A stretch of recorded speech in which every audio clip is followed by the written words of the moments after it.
Friend, कैसा हो सभी लोग। आई होप आप लोग एकदम बढ़िया सुस्त होंगे। तो प्यारे बच्चों, आज के इस वीडियो में आप सभी लोगों को ज्योति जवाहर खंडकाव्य बताने वाला। जी प्यारे बच्चों, मोस्ट इंपॉर्टेंट ये खंडकाव्य है, क्योंकि ये हर साल बोर्ड परीक्षा में कहीं ना कहीं 3 नंबर का पूछा जाता है। ये देखिए, ये फिक्स क्वेश्चन है, मतलब ये फिक्स है कि आएगा ही आएगा।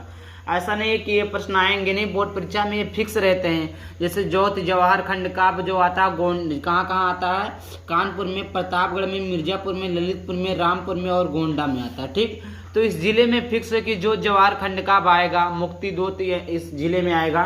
तो ये कुछ प्रश्न ऐसे हैं जो कि आपको बोर्ड परीक्षा में फिक्स से मिलेंगे कि हाँ नहीं यही प्रश्न आएंगे।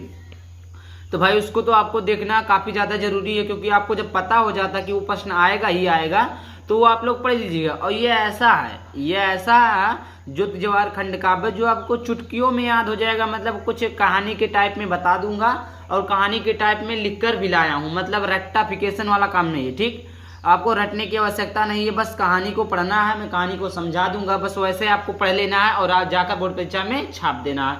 आई होप इतना क्लियर हो गया होगा कि मैं क्या कह रहा हूँ, समझ में आ गया। तो ये ज्योति जवाहर खंडकाव्य का है, किस जिले में लगता है, यहाँ पर भी लिखा हुआ है। आइए स्टार्ट करते हैं। तो सबसे पहले ज्योति जवाहर खंडकाव्य के नायक पंडित जवाहरलाल नेहरू जी है। नेहरू जी को खंडकाव्य में युगवात्तर लोकनायक के रूप में प्रस्तुत किया गया। नेहरू जी का चारित्रिक विशेषताएं निम्न प्रकार है।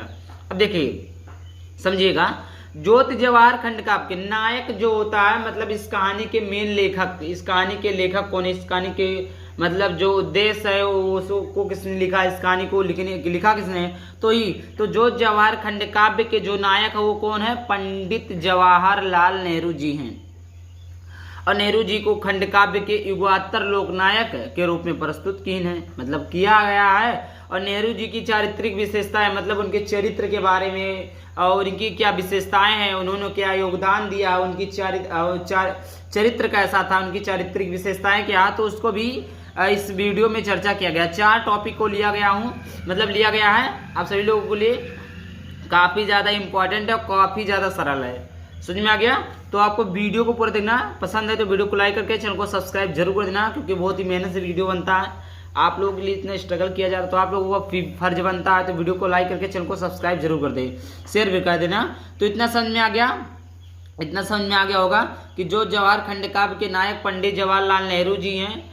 नेहरू जी का खंडकाव्य में युगवात्तर लोकनायक के रूप में प्रस्तुत किया गया है। इन नेहरू जी की चारित्रिक विशेषताएं निम्नवत है, या निम्न प्रकार के, या निम्नलिखित हैं। पहला है प्यारे बच्चों सर्वप्रिय लोकनायक। क्या प्यारे बच्चों, सर्वप्रिय लोकनायक। क्या प्यारे बच्चों, सर्वप्रिय लोकनायक जवाहरलाल नेहरू को समस्त भारतीय जनता ने अथाह सम्मान दिया। एक वर्ड का मतलब मैं समझाऊंगा, एक शब्द का अर्थ समझाऊंगा। जवाहरलाल नेहरू को मालूम होगा, को समस्त मिस होता है सभी भारतीय, मतलब भारत के लोग, जनता माने वही जो कई लोग जब मिल जाते हैं ना तो जनता जनार्दन बन जाता है। जनता मतलब नेता स्नेह दिया, मतलब जवाहरलाल नेहरू जी को इस भारत की जनता ने, इस भारत के लोग ने अथाह सम्मान, मतलब अथाह सम्मान, अथाह स्नेह, अथाह प्रेम, वही चीजें बातें की है। उन्हें उनको अथाह स्नेह दिया, मतलब उनको अत्यधिक प्यार करते थे, अत्यधिक स्नेह करते थे। नेहरू ने भारतवर्ष के प्रत्येक प्रांत में अपना कुछ न कुछ न्यौछावर किया है। मतलब इस भारत में जितने भी युद्ध हुए हैं, इस भारत में जितने भी परेशानियां आई हैं, उनको सही करने के लिए कहीं ना कहीं ज्योति जवाहर मतलब पंडित जवाहरलाल नेहरू ने अपना कुछ ना कुछ योगदान जरूर दिया। वही चीजें न्यौछावर मतलब कुछ योगदान दिया है। तो ये चीजें लिखा है कि जवाहरलाल नेहरू को समस्त भारतीय जनता ने स्नेह प्रेम दिया।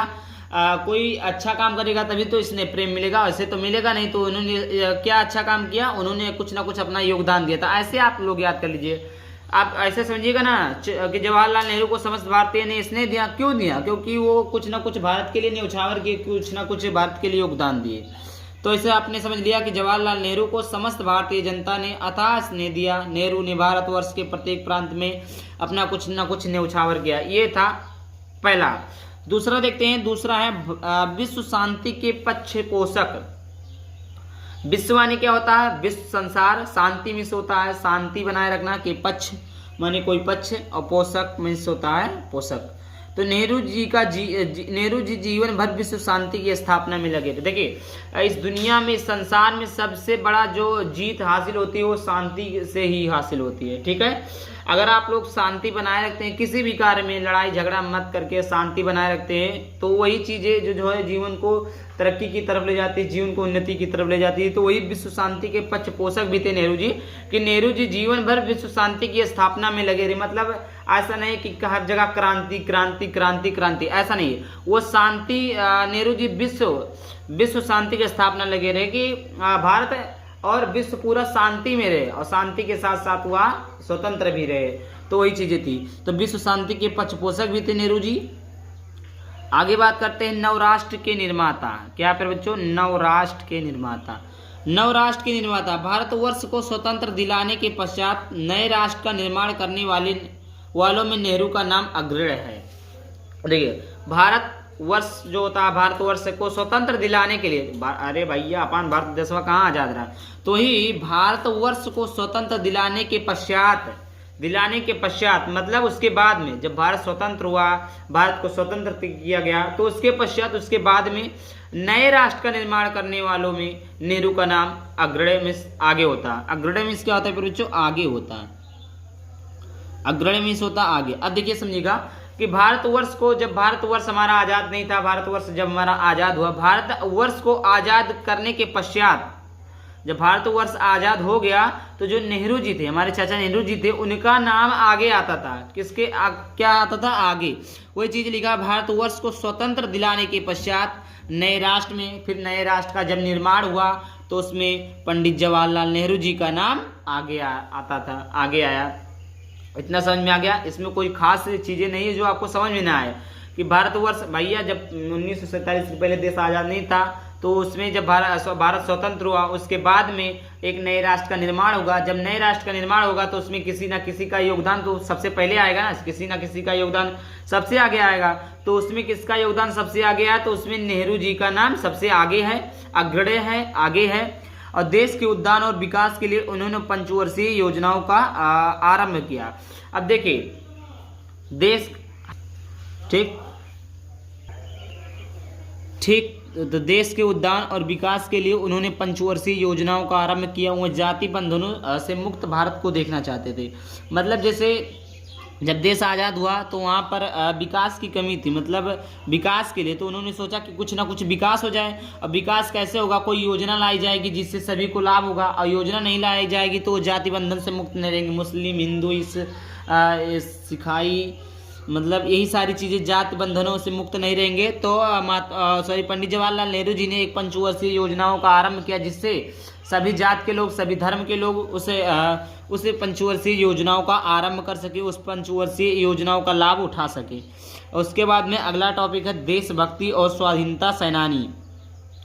देशभक्ति और स्वाधीनता सेनानी। प्रस्तुत खंड काव्य में जवाहरलाल नेहरू को कवि ने उत्कृष्ट देशभक्त, अपरजय स्वाधीनता सेनानी के रूप में निश्चित किया। यह था उनका देशभक्ति और स्वाधीनता सेनानी की प्रस्तुत खंड काव्य में जवाहरलाल नेहरू को कवि ने उत्कृष्ट, अच्छा होता है, देशभक्त मतलब देश के प्रति प्रेम होता है, अपरजय में होता है जो किसी से पराजय न, स्वाधीनता स्वयं को धीनता मतलब जो इस आत्मसम्मान की बात की जा रही है, सेनानी के रूप में क्या किया? निश्चित किया। ये था उनका जो जवाहर खंड काव्य का चरित्र चित्रण। तो आई होप वीडियो पसंद है, वीडियो को लाइक कर देना, चैनल को सब्सक्राइब करना। चलिए मिलते हैं किसी वीडियो के साथ, तब तक के लिए बाय बाय, थैंक यू, जय हिंद, जय भारत, वंदे मातरम।